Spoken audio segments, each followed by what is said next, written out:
Wonder Woman respectfully removes her helmet, kneeling humbly before Hades, Lord of the Underworld. Hades, seated confidently on his throne, remarks on her obedience, highlighting his control of the situation. He coldly informs Diana that she cannot leave the underworld, immediately establishing tension and uncertainty for her fate. She confidently asserts that she followed Hades' instructions, but he firmly disagrees, stating she remains armed. When questioning his minion about why Diana's weapons weren't removed, the minion explains she appeared unarmed. Hades sharply points out that nearly everything Diana wears counts as a weapon, chastising the minion for overlooking this. He then directly commands Diana to disarm herself, emphasizing his authority and control of the moment. She begins disarming herself, thoughtfully questioning why a god like Hades would fear her weapons. He responds that his insistence on disarming Diana is driven more by curiosity than fear. He comments dismissively about Diana resembling her mother, implying some disappointment. Diana continues removing her gear, humorously requesting to keep her boots. Hades reluctantly agrees, purely to expedite the process. Diana stands confidently after disarming, checking if Hades is satisfied. Skeptical, he insists she empty her bag, wary of concealed magical weapons. She pulls out an enchanted sword, prompting him to comment thoughtfully on her sharpness, possibly enhanced by her challenging experiences. Diana humorously remarks she didn't expect him to appreciate sharpness. Her powerful, enchanted weapons lie visibly on the floor, prompting him to sarcastically remark about their necessity. Ignoring Diana's cautionary warning, Hades orders his minion to retrieve her red lasso. Diana tries to intervene, strongly advising against touching the weapon. The minion disregards her advice and immediately experiences intense agony upon contact, painfully demonstrating the lasso's dangerous power. Hades speculates about the dangerous nature of Diana's enchanted weapons, questioning why such powerful items were created. Diana playfully attributes their creation to the busy lives of herself and her mother, hinting at constant dangers they face. He then directly asks about the nemesis lasso, prompting Diana to share a childhood memory involving Circe and her own youthful curiosity, which led her to craft the powerful weapon for self-defense. Diana humorously notes the irony that the weapon meant to protect her from Circe's schemes now guards her from broader threats. We transition to the past and see Wonder Woman climbing the treacherous slopes of Mount Prometheus, a place caught between myth and reality. As she ascends, Diana reflects thoughtfully on the mountain's grim history, noting its significance primarily comes from being the eternal site of Prometheus's punishment. She stands determinedly before the immense chained figure of Prometheus, intending to temporarily free him from his eternal punishment. She thoughtfully reflects on how the mountain has become synonymous with Prometheus himself. Diana grips her axe, clearly prepared for the task ahead, recognizing the significance and gravity of releasing a god bound by legendary torment. Diana solemnly prepares herself, invoking justice and honor as she readies to temporarily free Prometheus from his imprisonment.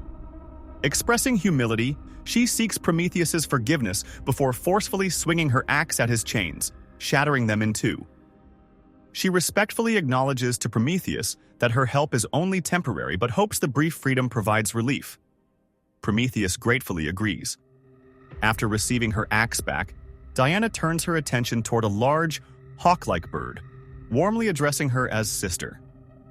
Diana kindly asks the bird to stop harming Prometheus during this respite, appealing to their familial bond.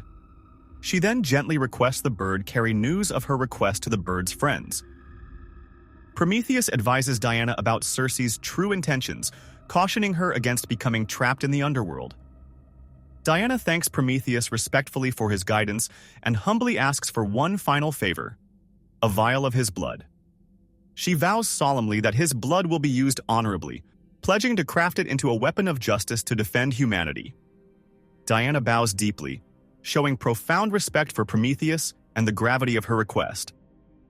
He gently offers his hand to Wonder Woman, inviting her to take a piece of him to forge into a weapon.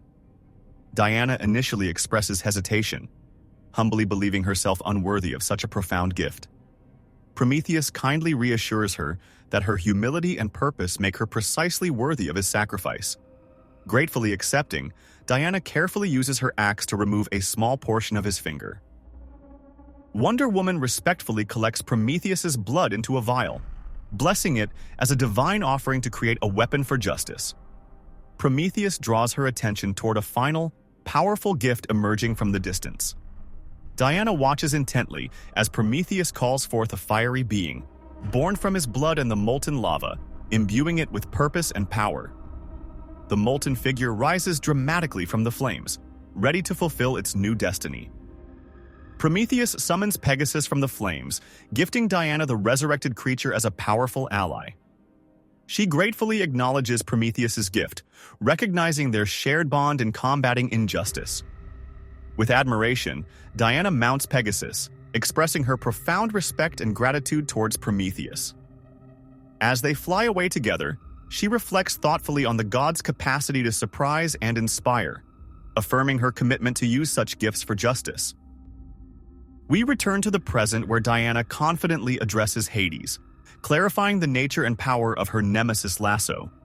Hades questions her about killing the last basilisk, suggesting she did it as a trophy, but Diana firmly corrects him, emphasizing that her actions are guided by justice, not pride. She explains she killed the basilisk because Zeus sent it, enraged and dangerous, into the mortal realm, forcing her to intervene to protect the innocent. We move to the past where Wonder Woman enters the cave of the last basilisk and cautiously approaches it, hoping to surprise it within its own lair. She knows that meeting the basilisk's gaze directly is said to be deadly, though she remains uncertain if that's a myth or reality.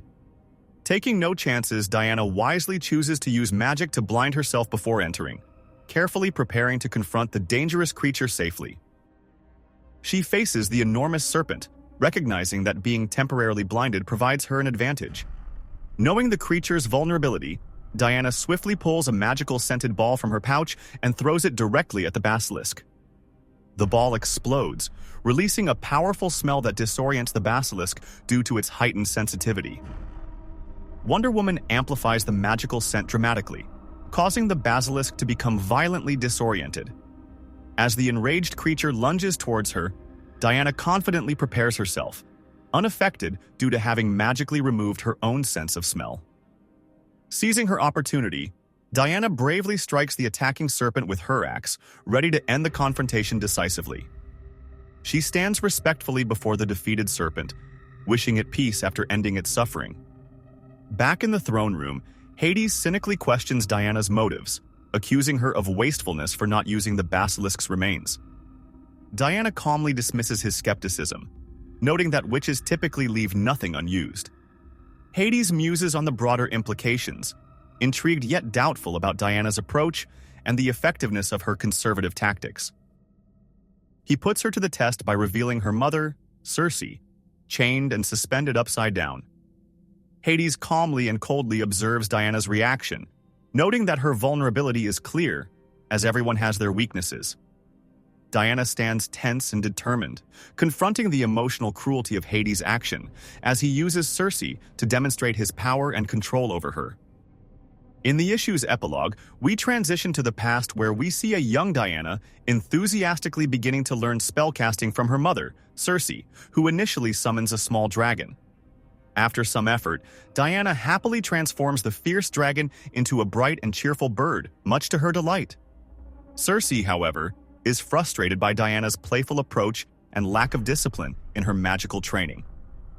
Undeterred and full of excitement, Diana runs off, eager to transform everything she sees, leaving her mother exasperated. Later, Diana bravely fights off a monstrous worm-like creature, punching and kicking it with determination. She forcefully pries open the worm's mouth, rescuing a group of frightened but unharmed creatures trapped inside. Diana cheerfully reassures and guides them out, gently scolding them to be more careful next time. The scene highlights Diana's courage, compassion, and protective nature, even at a young age,